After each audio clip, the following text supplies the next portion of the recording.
I feel compelled to hop on my webcam today and talk about something that's really upsetting me.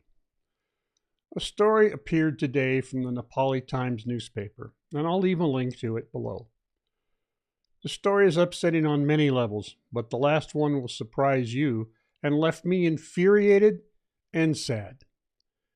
It's a story of how two Nepali boys ended up in a work camp in Myanmar, Burma, forced to make scam calls all day and cheat people out of their money. They were lured there by the promise of big money. One of them had in fact passed up a security guard job in Dubai that pays around $500 to $600 a month for the promise of a $1,500 a month income. In Nepal, the average annual income is less than the promised monthly income from this work.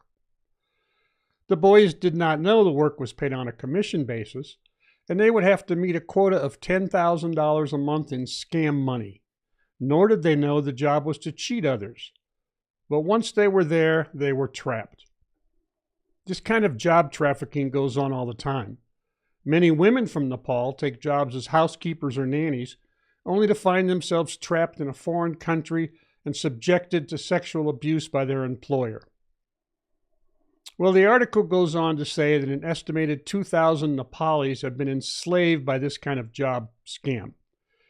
It said the Chinese are behind these scams that end up in virtual imprisonment in Burma. My guess is 2,000 is a low number.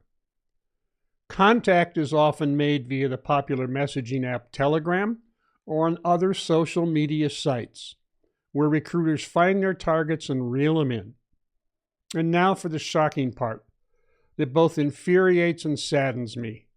It is this. At every step of the way, Nepalis were involved in helping to trick and trap other Nepalis. The person who provided the paperwork to travel to Nepal was Nepali. The staff at the airport who took a bribe to allow the victims to board a plane were Nepali. One of the leaders in the work camp was Nepali. And when the two victims in this story finally got in touch with the Nepali embassy in Thailand, they were treated like criminals by the staff there, according to the article.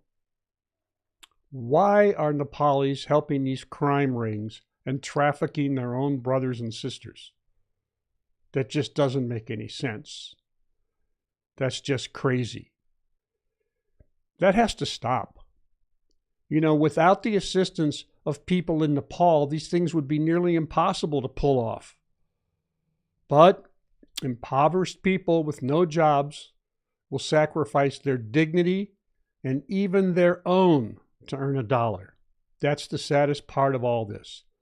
The involvement of Nepalis in the trafficking of other Nepalis. How sad. How tragic. It has to stop.